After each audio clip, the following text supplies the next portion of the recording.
to Unpacking Peanuts, the podcast where three cartoonists take an in-depth look at the greatest comic strip of all time, Peanuts by Charles M. Schulz.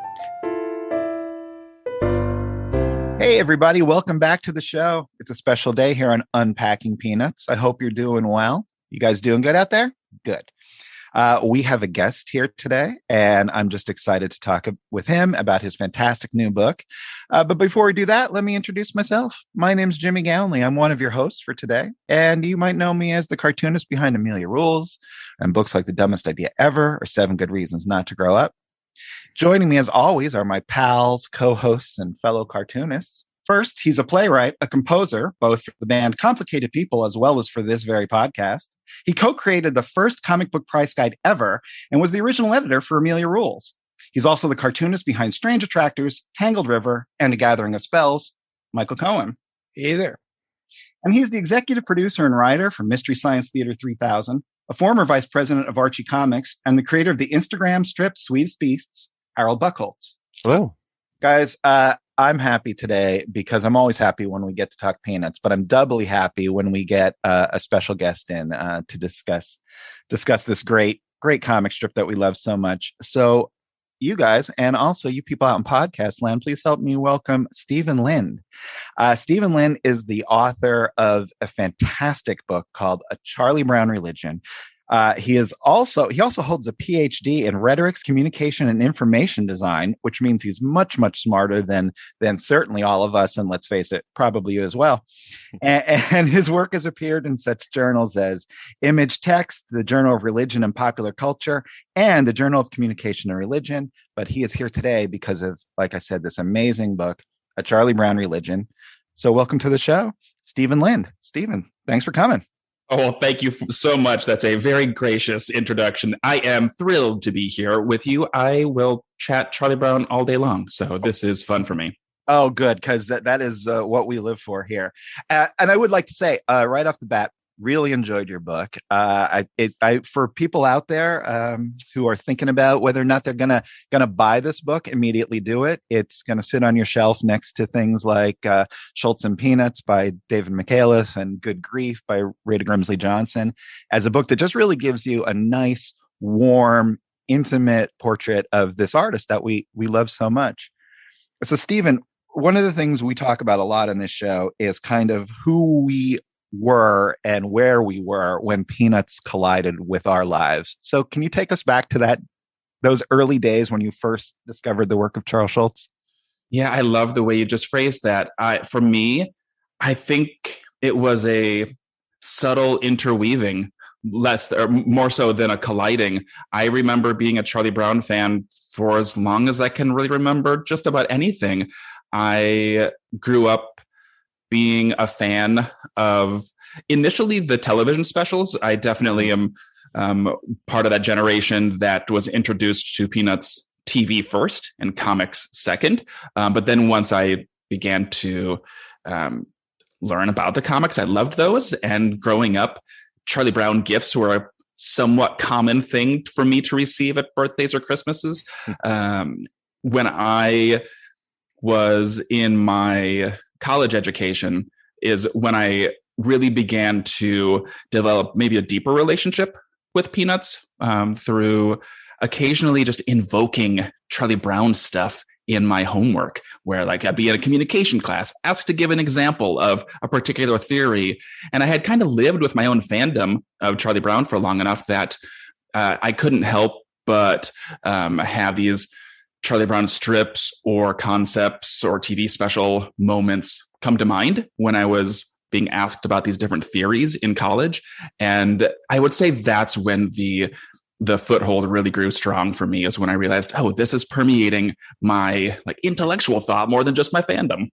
So it's so funny. That is something we talk about a lot on the show. Michael and I in particular, I think have 2 or 3 times been busted delivering punchlines that we assume are original to us, and then we just find out, oh, this was just something we imbibed from Peanuts 30 years ago, and now it's just a part of our personality. Stephen, did you have anybody that you were growing up with that you could bounce that off of, or was it all in your own mind, in your own head that, I've experienced this? Like, did you have siblings or parents or friends who were also into this, or were you kind of on your own?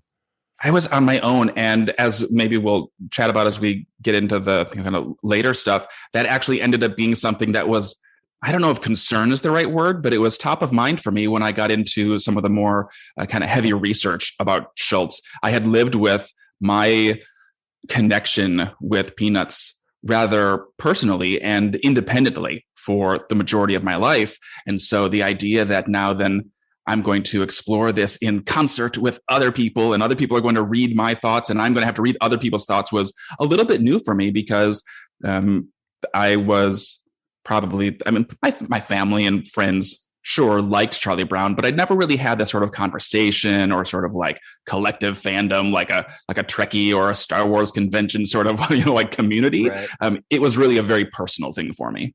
Yeah. Right. Now, was there any other comics in your life that came close to that, or was Peanuts singular? I mean, we know Peanuts is singular, but was there anything else that was even in that tier? So for me growing up, I was a cartoon and comics kid.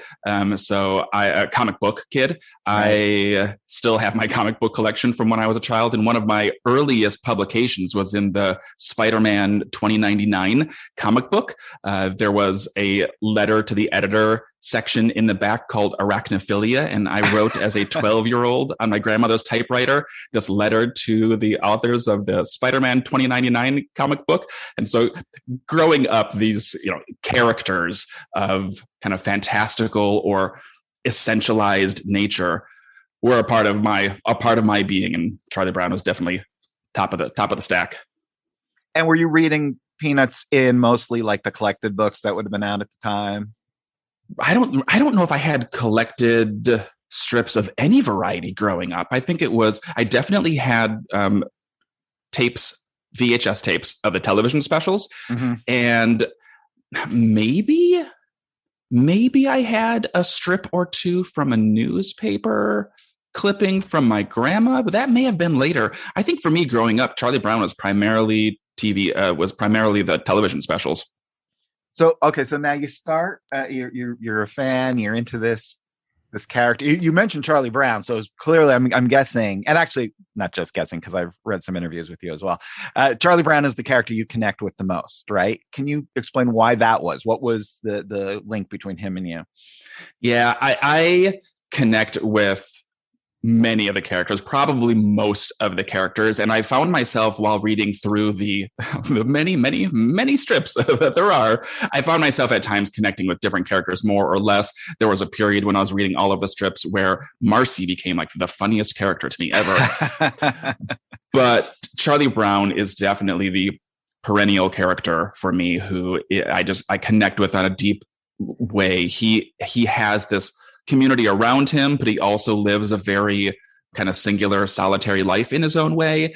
And he is very in his own head at times. There are those strips where he's lying and saying, speaking into the universe, or speaking perhaps to God, the why moments, or the how does it work moments in his own head, that I really relate to. That sort of introspection, the life in your own head that Charlie Brown kind of lives speaks to me in a lot of ways. So you're a fan of Charlie Brown, and you start incorporating some of these observation and things into your work. How does that go over with the teachers? And like, what age are we talking when you start doing this? So I most early remember doing it in college in my communication classes. In this, the first memory I have of doing it is on this subject of symbolic interactionism, which is the theory that says that we understand ourselves primarily by the way other people reflect us back to us. And that's how we learn about ourselves, is through the symbols other people reflect to us. And I thought, this is like the way Charlie Brown interacts with his peers is just like exactly this. He has this self-conception that is so impacted by the way the others are reflecting him symbolically back to him. And so this was in college. I didn't really take it real seriously until I was getting my master's degree and had a significant project, a course project on Peanuts and the way Different communities would read the strips, some communities reading Charlie Brown, or some individual readers reading Charlie Brown as this deeply religious text, and others being totally oblivious to the possibility that it was a religious text or had any religious content at all. That was in my master's program at the University of Illinois. And that's when I think I really realized that there was a depth that I could mine that could persist. I don't think I knew it was going to turn into the book until it did turn into the book. But it was something that kind of just grew organically from college through dissertation and beyond. So what were you studying at the time, Stephen? What was your major? So I did communication studies all through undergrad, master's, and my PhD program.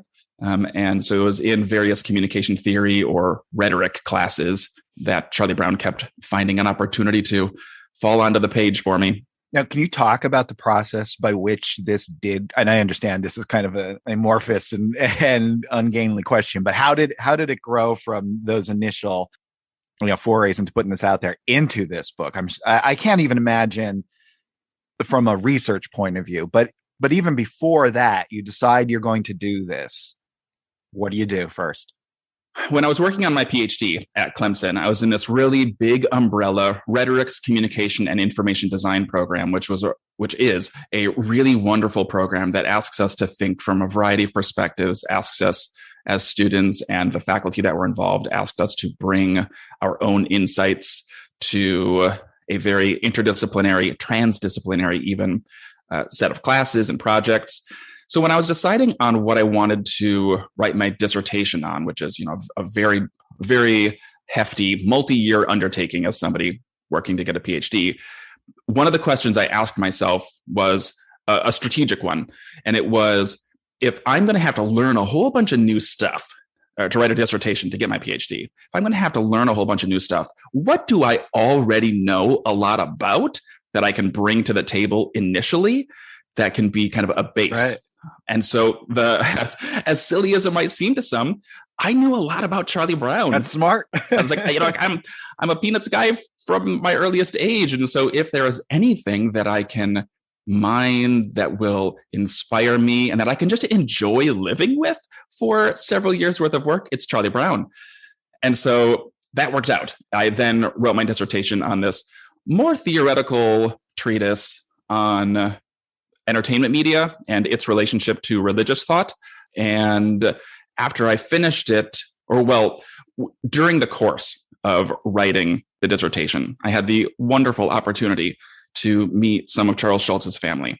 Unexpected, very unexpected, probably one of the few starstruck moments I've had in my life. And that paved the way for me to do more work on Charlie Brown after the dissertation was over. And at a certain point, writing the dissertation, which I had initially thought Charlie Brown is something I know a lot about already. That can be my vehicle. It can be my gateway to talking about bigger stuff about entertainment and religion. At a certain point of spending so much time with Charlie Brown at a deeper level, I realized there's a story here that I can't not tell. There's a story here that I've never read. And I want to read. I want a book about Charles Schulz's spiritual life to exist. It doesn't exist, so maybe I'm the one that gets to write it. And then after I finished my dissertation is when I more deliberately decided, okay, there's a book here to be done. Yeah, well, and you sure did do it. It's one of the scenes that really struck me that I've read everything I can possibly read on this guy. But there's a scene towards the end of your book where you're talking about it's the holidays and it's after he has received his cancer diagnosis. And they're all just sitting around and his granddaughter is playing like some hymns on the piano. And he's just sort of enjoying the moment. That brought him to life in a way that most of their biographies and stuff just haven't for me. How was it for you to be able to like hear about and discover those moments? Were there surprising things about this guy that you never would have guessed? Were the people? It seemed like the people were very open around him to sharing stuff with you. They were surprisingly open. The Schulz family is a gracious and warm and also very protective family for lots of good reasons. Yeah. I would say that when I entered the research about Schulz, to be honest, I don't think I knew a lot about him. I don't think I knew much about him other than what I knew about him through the art he created. And as I learned, that actually tells you a lot about him. I didn't know just how much Schulz was in every jot of ink of Peanuts. When I began spending time with the family, I was really kind of almost overwhelmed at times at just the degree of hospitality and kind of personal warmth that they had, all the while with this real like protective stance of this is our father, or this is the patriarch of the family, and this is somebody whose artwork the legacy of art that we want to protect. And yet over a series of weeks and then months and then years of getting to know them, we connected, thankfully. I think perhaps they saw somebody who also cared about the artwork in me, perhaps. I don't know. But it was, if you were to tell 12-year-old me, who was just enjoying a Charlie Brown Christmas on this VHS tape that I can visualize very, very vividly. If you were to tell 12-year-old me that I would be sitting at the dining room table with Schulz's daughter, poring over the notes in Schulz's Bible while she tells me these stories about her father with tears in her eyes, there's no way I could have ever imagined that scenario. And yet I had so many of these wonderful personal encounters where they were just, they were telling the story of their family, and they couldn't help but relive it in very real emotional ways. And for me, it was a gift to be able to capture some of that for the book. Stephen, to put this in context, what years were you actively meeting with them? What span of time was this? I think the first time I met Jeannie was around 2010, somewhere right around there.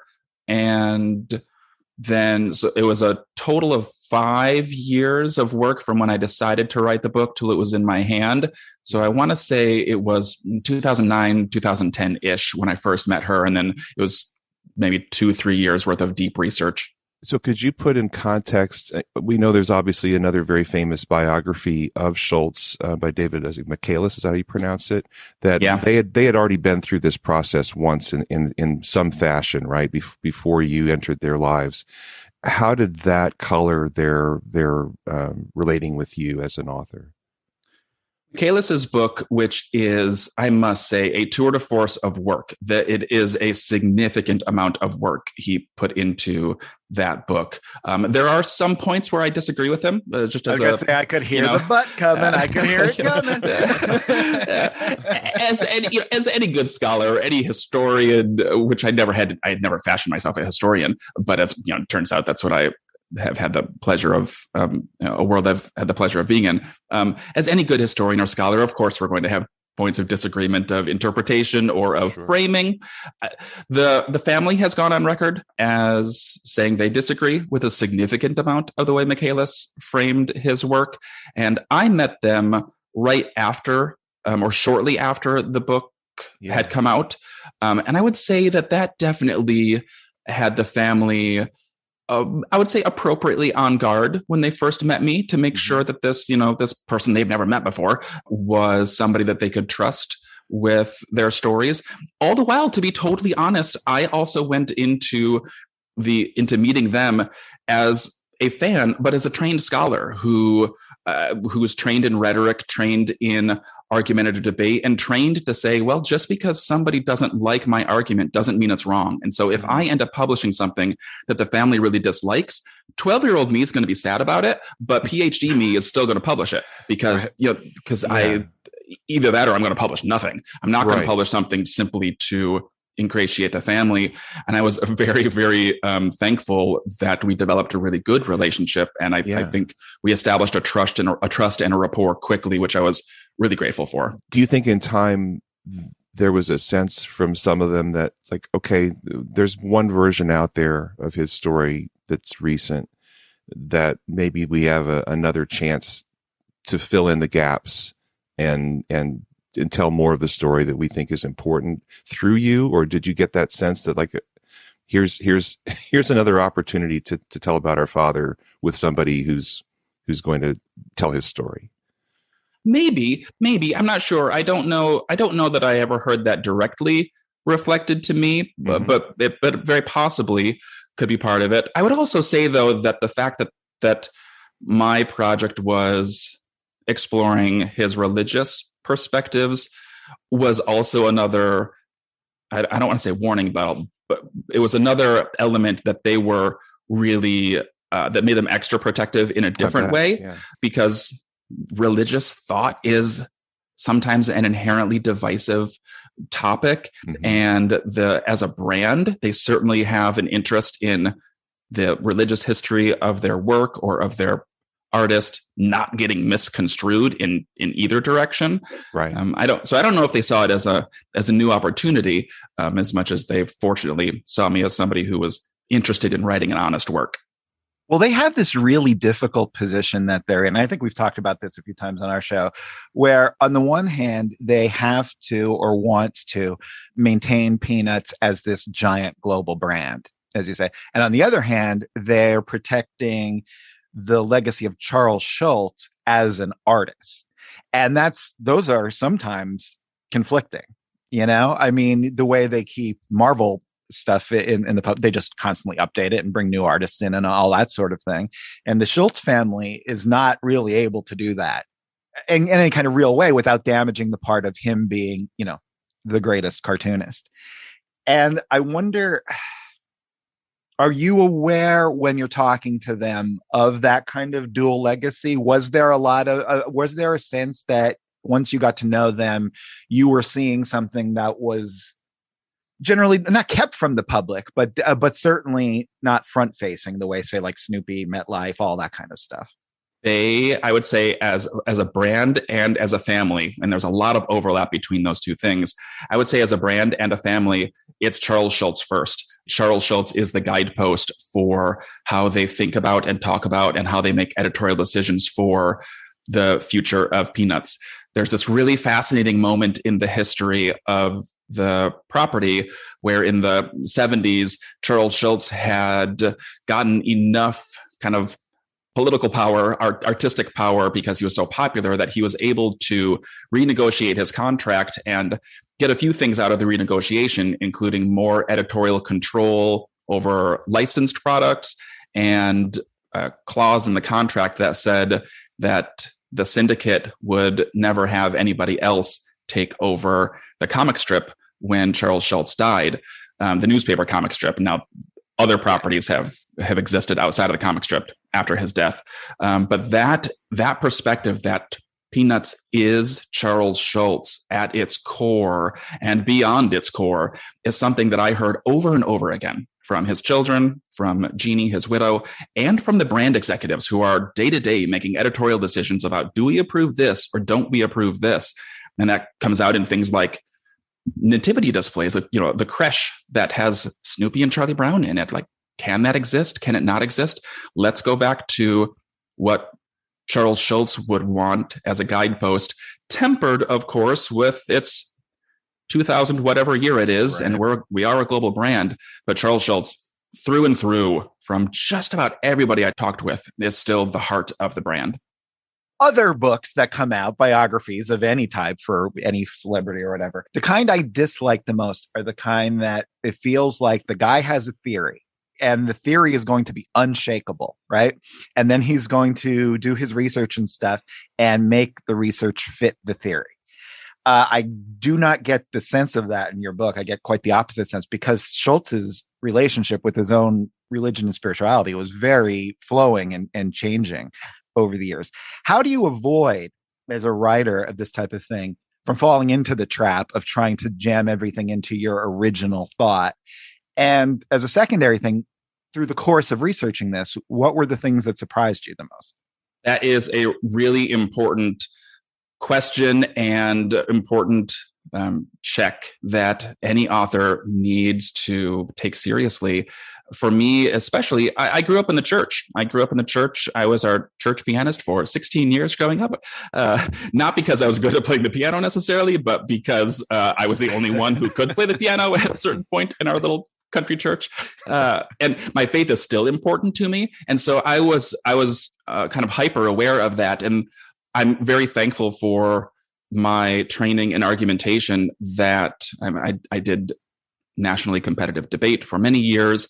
And so I was really thankful for this training that said, make sure it's a good argument. Make sure it's a good argument, regardless of what you want the argument to be. It needs to be an argument that has proof, has backing, can stand up to the tests of soundness and validity.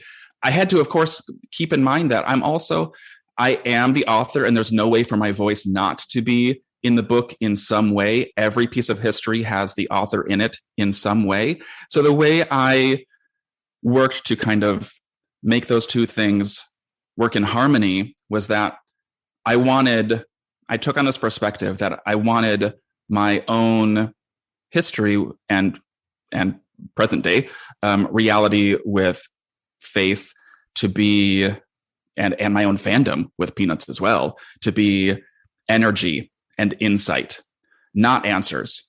I wanted the fact that I was a Charlie Brown fan who grew up in the church to give me insight that maybe some others wouldn't have. So, and it turned out that worked. There were times where I'd be reading a strip and I would say, that really sounds like a Bible verse, yes, that is a Bible verse, but Schulz didn't put any citation or any quotations around it. But thankfully, because I happened to grow up in the community of that language, it's jumped out at me. In terms of understanding the answer to the question of what was Charles Schulz's faith, or when do we or don't we see religion in the business side or in the products that get published, honestly, I didn't know. I knew they existed because I grew up seeing Linus quote from the Bible in A Charlie Brown Christmas and thinking, that's weird. Like that is not a normal thing I see elsewhere. So I knew it existed, and I knew it existed in a unique way. But in terms of the journey of Schulz's own faith, or the journey that the franchise took behind the scenes, I honestly went in having a lot of curiosity, but not a lot of preconceived notions in the first place. And so what I was able to do was to kind of follow that thread and go on the journey myself, which was delightful and very surprising. I would say I was surprised, maybe one of the many things that I was surprised by when doing the deep dives was just how explicit Schulz was at times in his life. There were times when I was doing the research early on where I thought, I wonder if I'm going to find much. And then when I would find these moments where Charles Schulz was very explicit about the way he talked about his faith, from these moments where he's writing Church of God doctrine for the newspaper to fast forward decades later, and he's writing very emotional, scripturally driven letters to his daughter while she's on her Mormon mission. These are some moments where he's speaking in very specific language. And that, as a researcher, that's gold. And as a person who's following the journey, it was also just surprising and fascinating. Well, I really want to talk about that. His daughter who converts to Mormonism, that it's her daughter that's playing the hymns in the scene I described earlier, I believe, right? That's right. And they're good friends now. They've been very hospitable towards me, and just really nice people. Well, I thought it was beautiful because, as you say, religion is something completely divisive, and well, not completely, but it is very divisive today, and families are torn apart by all sorts of, just differences of opinion that become so toxic and bad. And I thought watching him embrace that and find areas of commonality, it was hopeful. Can you just talk a little bit about that? I don't know if there's a question in there, but yeah, that is a fascinating part of Charles Schulz's own spiritual journey, and certainly an important part of their own family history. So Charles Schulz was a really interesting parental figure related to faith, in that and this comes out in his comic strips in so many ways. Charles Schulz was not somebody who wanted to tell other people what to think or believe. Right. That was a through line from the way he led Sunday school, to the way he wrote his strips with so much blank space, to the way he did or just did not talk to his own children about faith stuff. So through a series of life events, his daughter Amy converts to Mormonism. And Charles Schulz did not necessarily agree with all of the tenets of Mormonism. It was not a religious history that he was himself personally on board with, but he also had a really kind of big umbrella approach to faith later in life. And so while he himself was nowhere near converting, he also was a father who loved his kids. I got that sense very strongly that he was a father who just sincerely loved his children. And so he wanted to be a pillar of support in whatever way he could be to his daughter, Amy, despite the fact that they disagreed on their theological approaches. What was really then kind of beautiful to see as I read his letters and heard the stories from Amy and heard the stories from other perspectives from her siblings. There are 5 Schulz kids, and they each told stories of that period of life in ways that really complemented each other. And what was really kind of beautiful to hear was the way that Schulz emphasized in his relationship with his daughter, he emphasized the parts where they did agree. So there was a lot of Charles Schulz's own biblical background that did overlap with Amy's LDS beliefs. And they were reading the same Bible. Amy believed things that Charles Schulz did not believe, and maybe a little bit vice versa. But they had a lot of overlap. There was, I would say that American denominationalism often gets really hung up on the differences. What the Lutherans believe something. I know, right? American anything being divisive. That's weird. I don't know. That's crazy. You know what? I disagree, and I don't want you on this show. Exactly. So, and that's actually something that Schulz poked fun at that about American denominationalism being so divisive, and we hear the comic strip characters making those sorts of denominational jokes. And so Schulz took on this perspective of, okay, sure, we disagree, but we also agree on a lot of things, and that ended up being a really important source of support for Amy as she's on her mission, and was really struggling with it in some ways, as I'm sure most people who go off on a mission of whatever variety, be it a spiritual mission, church-led mission, or just like a moving to a different city sort of experience, it can be challenging. You can want to leave. You can be confused about what your motivations are, or it can just be lonely at times. All the sorts of reasons why people, when they go off to do stuff, have challenges. And Charles Schulz's overlap in faith with Amy became a source of support instead of their differences being a source of division. And I think that's a really kind of beautiful thing. Oh, for sure. And it's something we can certainly all learn from today. All right. Well, listen, guys, we are going to take a break right now. But when we come back, we're going to go through Stephen's top 5 peanut strips of all time. It's an impossible task, but he whittled it down to 5 that we're going to discuss. So why don't you guys fire up gocomics.com so you can read along with us. And we'll be back in just a few. Hi, everyone. It's the holiday season, and Unpacking Peanuts has gift ideas for everyone on your list. Jimmy, Michael, and Harold all have books for sale. You can find links to buy them on our website. You can also purchase exclusive Unpacking Peanuts t-shirts. If you're feeling especially generous and love the podcast, we invite you to support us on Patreon or buy us a mud pie. Warm greetings of the season from all of us at Unpacking Peanuts. And now back to the show. All right, we're back with Stephen Lind, author of A Charlie Brown Religion, and we're going to go through his top 5 peanut strips. So hopefully you guys have all logged on to gocomics.com and are ready for these dates, because we have some great strips to get to. Here's one that you might remember from one of our earlier podcasts. October 20th, 1963. Sally approaches Charlie Brown, who's watching television. She says to him, "Guess what?" "What?" Charlie Brown answers. Sally looks around to see if the coast is clear. Then She motioned for Charlie Brown to follow her. They sneak out through the door, looking around the corner to make sure no one was following them. Then down the hall, then another look over the shoulder, then a quick peek out the window just to make sure the coast is clear before they crawl on hands and knees behind the sofa. And then Sally whispers to Charlie Brown, "We prayed in school today." A look of shock crosses Charlie Brown's face. Now, we are up to, at the time of this recording, we are about to start 1965. So we just recently discussed this, but I would love to hear your take on this, Stephen.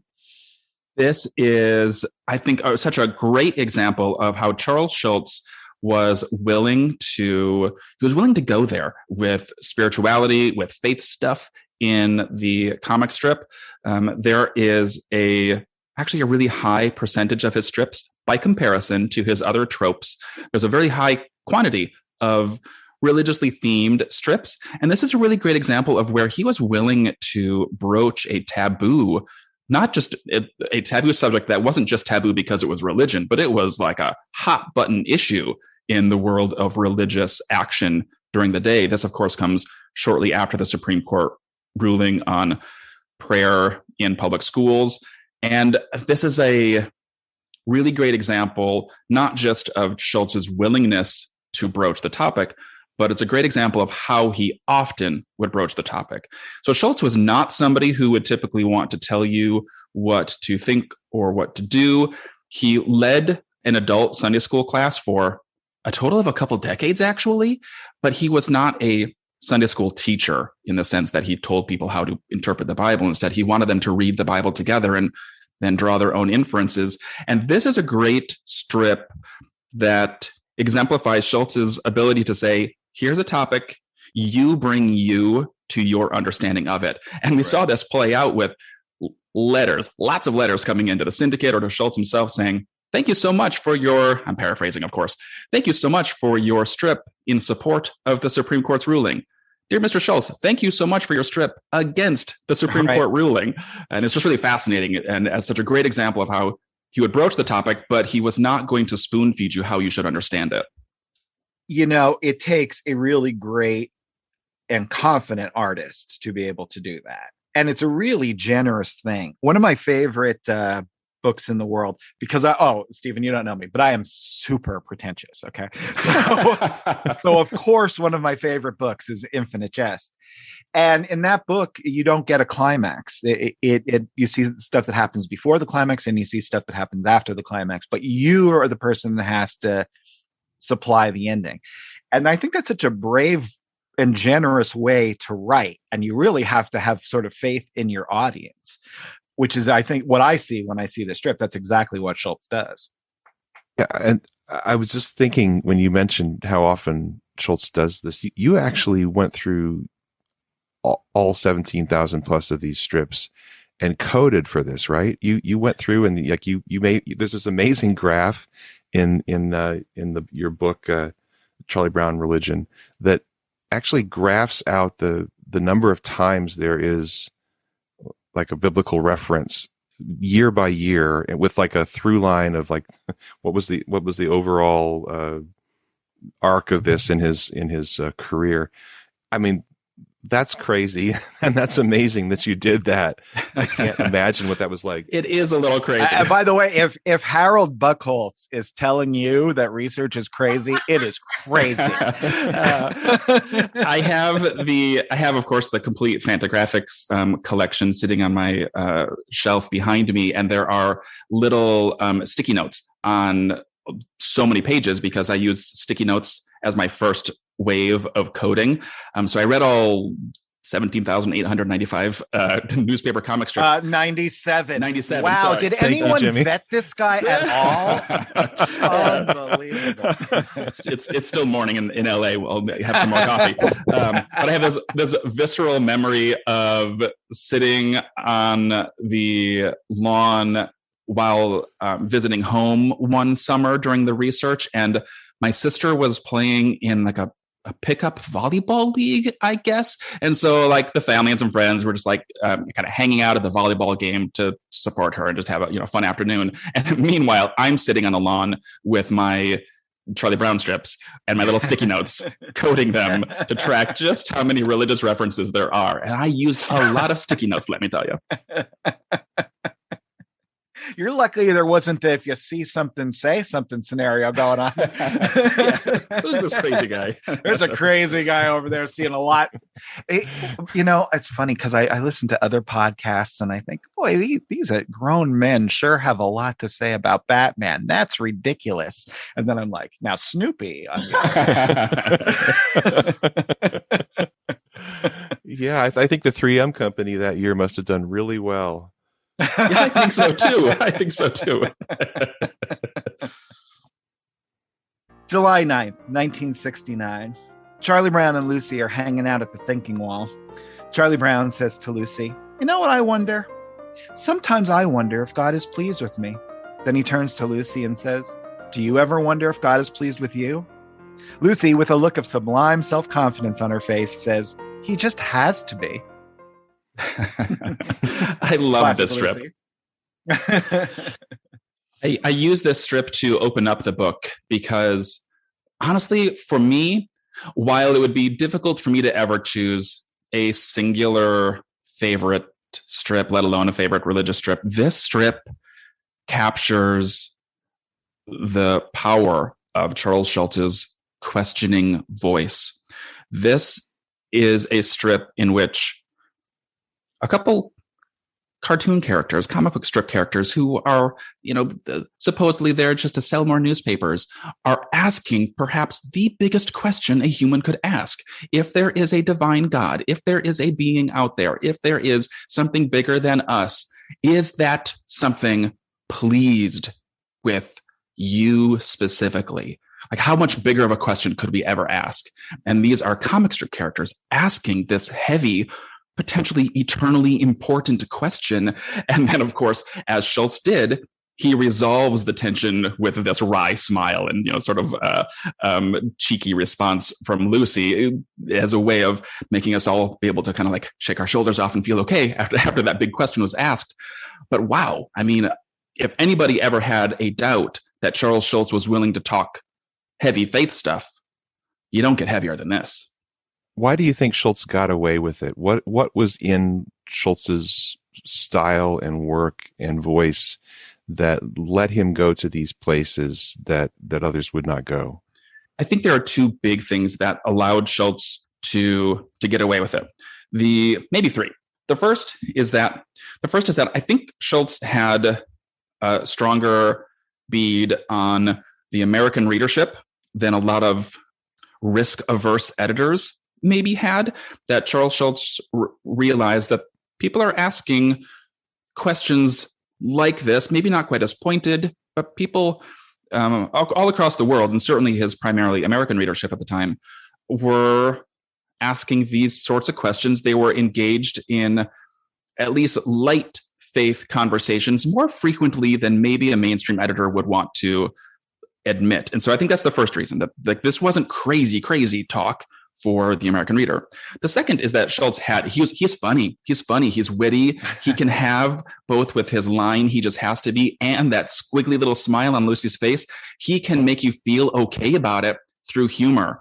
I also would say that another reason that is that this is a genuine piece of writing from Schulz. This is not somebody who saw a Christian consumer and I'm just going to make a bunch of products because it'll sell to them. No, this is Schulz's voice. This is Schulz's own inquisitive, I've been reading the Bible, I've got big thoughts without always big answers, thoughts pouring out onto the page. And that sense of genuineness you can't manufacture. And he allowed us to hear it from him. And I think that is really infectious and an attractive thing to see on the page. I think you're right, Stephen. I think there's something, it is amazing that he has this incredibly deep question and you totally believe that this is Schulz's voice and he's not using it. It's his voice. And so is the punchline. Yeah. Yes, that's exactly what I was just going to say. And that's a hugely important part of it. He is Charlie Brown in the strip and he's Lucy.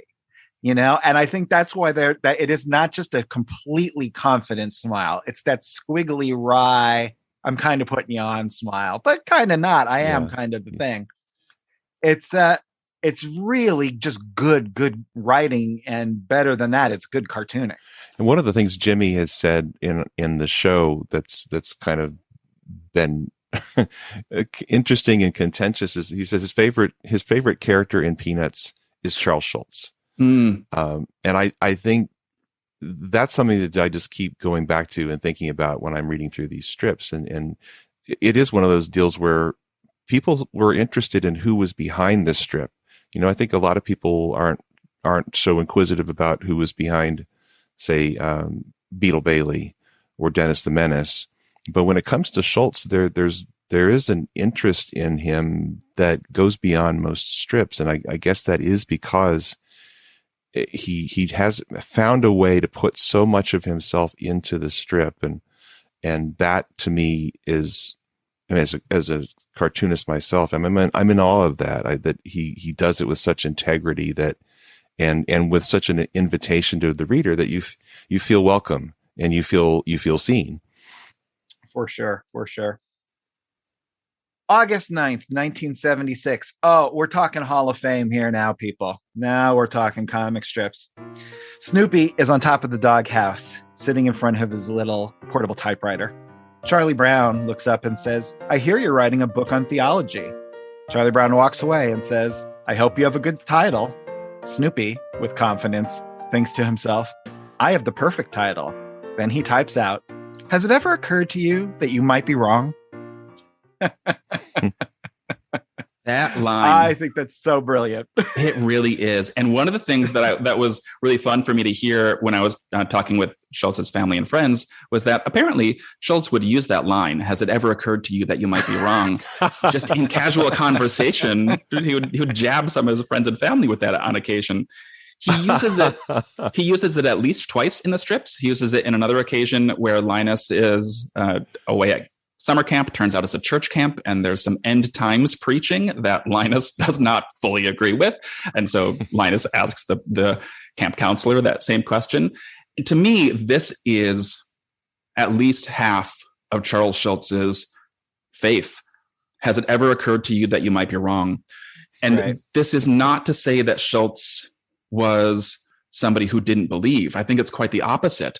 This is somebody who believed with a sincerity and a depth that allowed himself to ask, in what ways might I not know? In what ways might I be wrong? And he was often struck by the maybe overconfidence of other religious thinkers, or thinkers just of probably any subject, who would be so dogmatic in their position that of course they could not ever be wrong. And so Schulz is asking us here in his own simple comic strippy sort of way. He's really in a deeper way asking us, does your theology ever allow you to doubt? Does your perspective on faith allow you to ask what you don't know, and in what ways you might never know?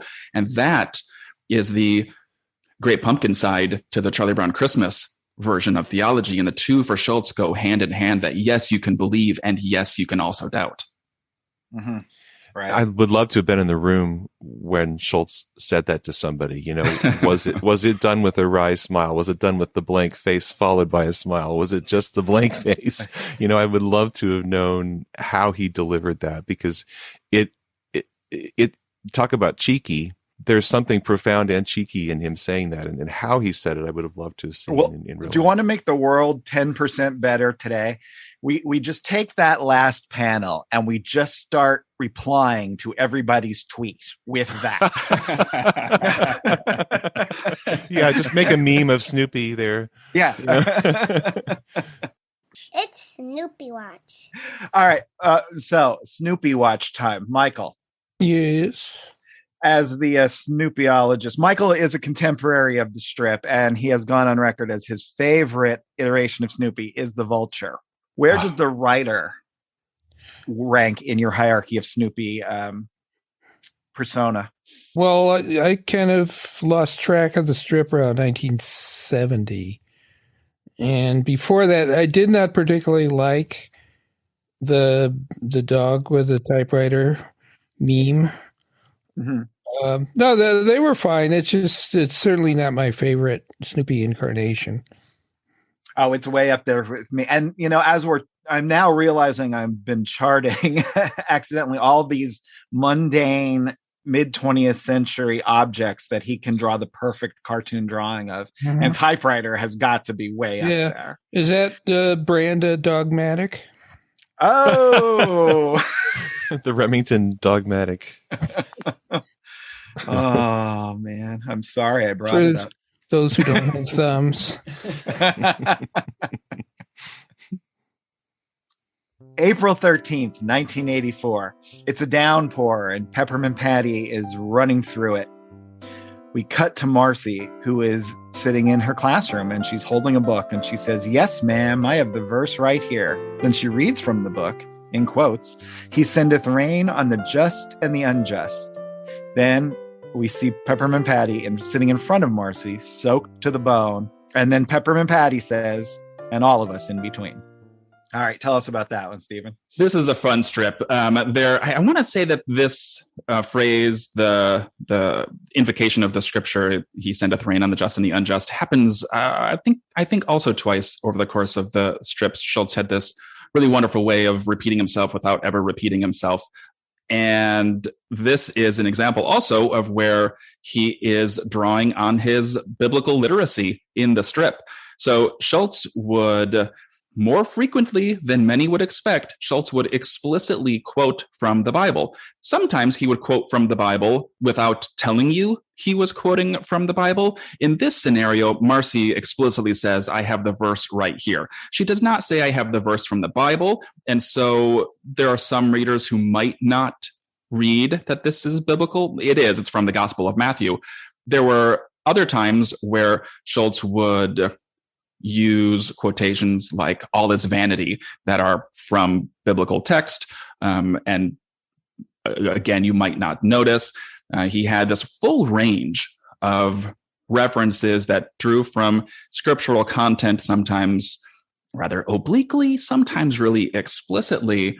And I think it's such a great example, again, of how Schulz's life is being inked onto the page. And he found inspiration from everything in his life. When you're drawing that many strips over that long of a time, you can't not have so much of your life show up on the page if you're going to sustain the artwork.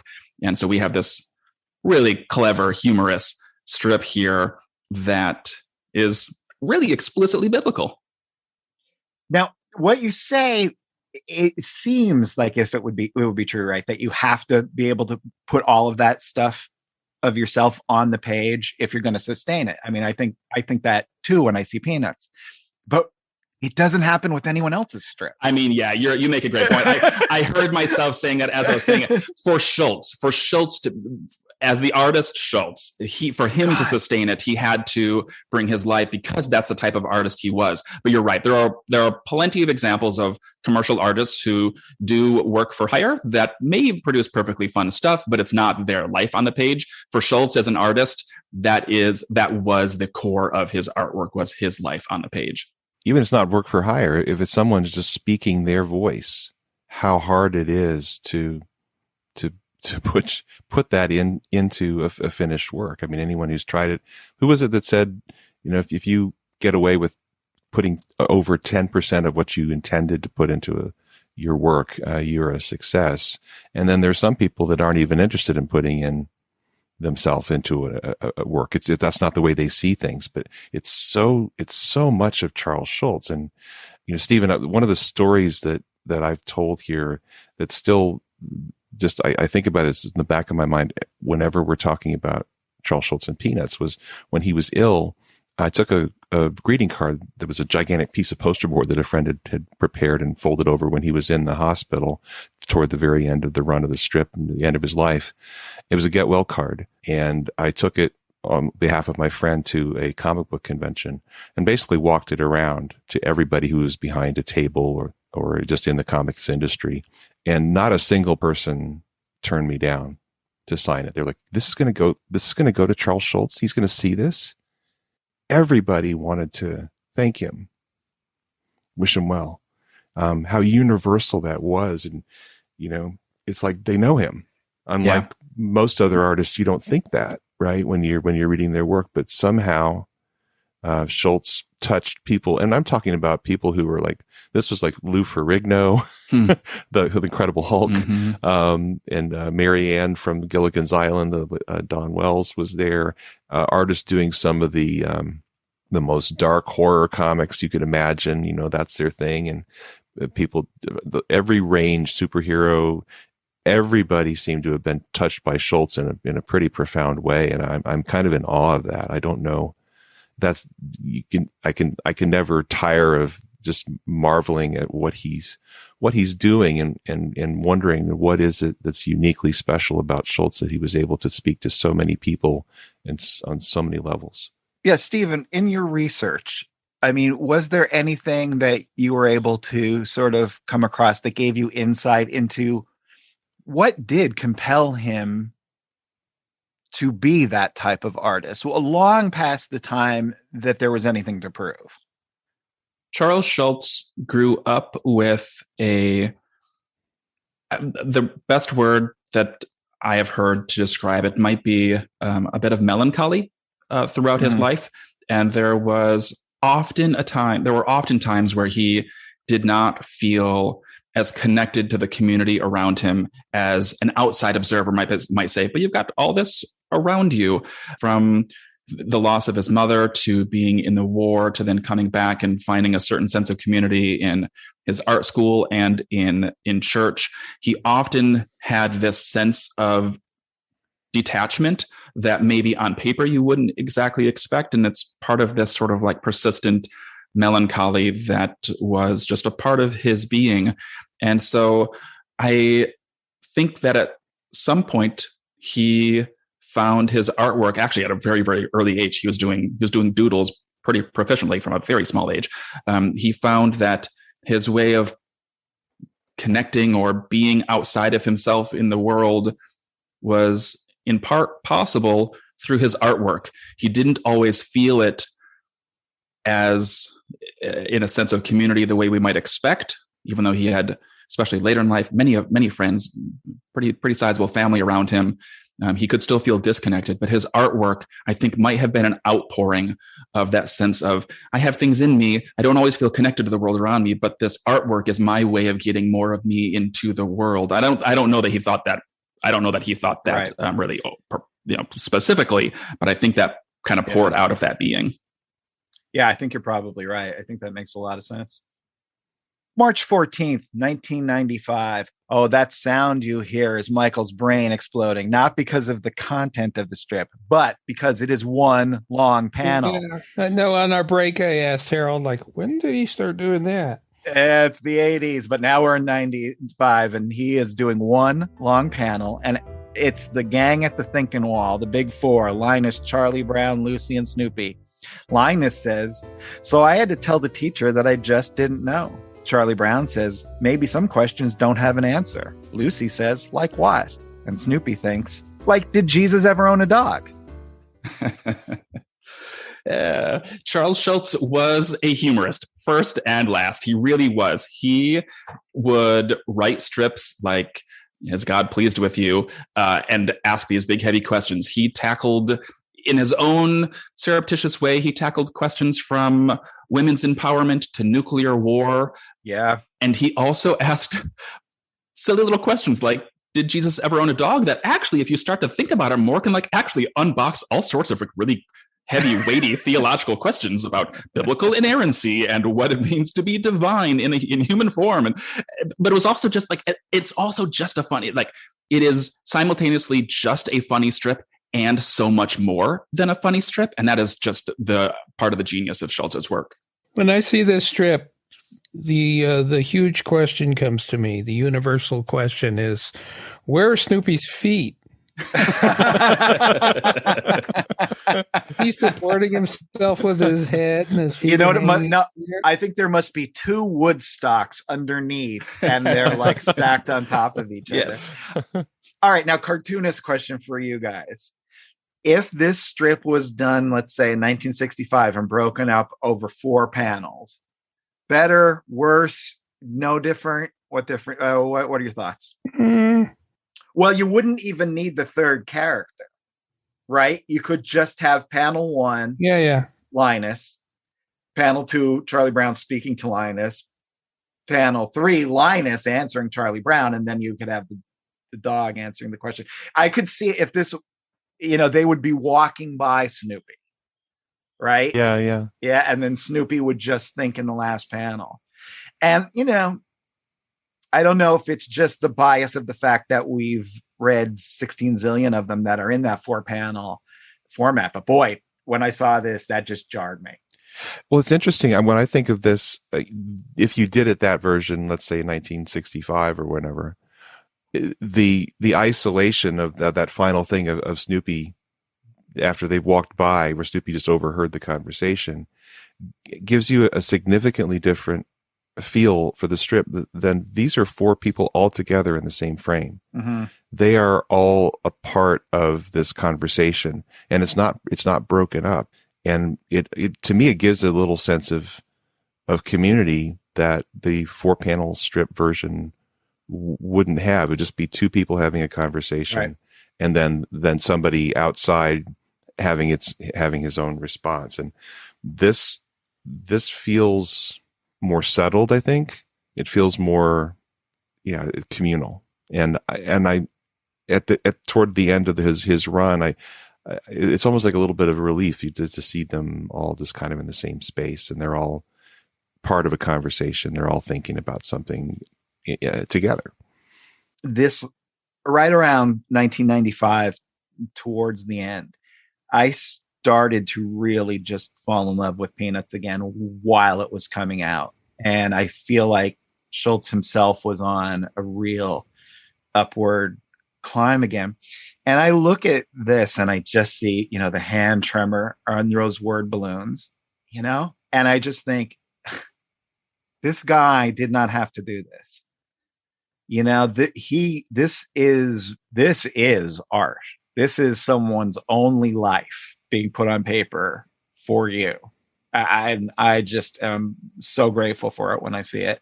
I hate when people say, like, well, or even like great strips, like, oh, isn't it great that Calvin and Hobbes ended before it got bad? No, it's not. I'd love 20 more years of Calvin and Hobbes. Absolutely. Even if it's not maybe the absolute peak, but that's my take on it. Yeah. The analogies I've always used is that Laurel and Hardy analogy, where people are like, they just keep doing the same thing over and over again when they were doing the feature films in the 30s and 40s. And the last one's 1950. But you look back today, you're grateful for every single one of them. You wish they had done more, even if they were continuing to use the same setups and the same. Everything is fresh. Everything is new.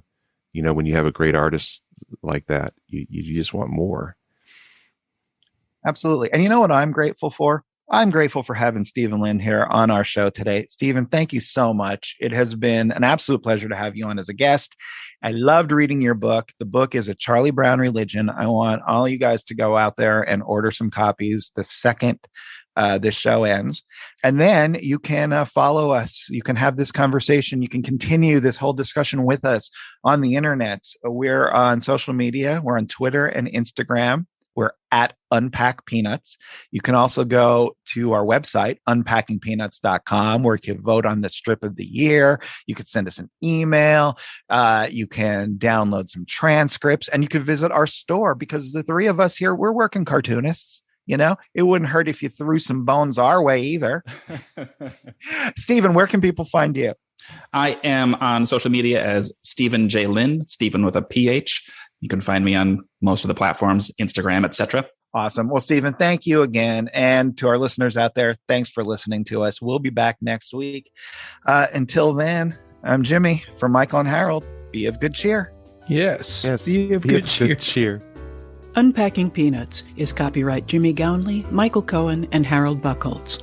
Produced by Liz Sumner. Music by Michael Cohen. Additional voiceover by Aziza Shakrala Clark. For more from the show, follow Unpack Peanuts on Instagram and Twitter.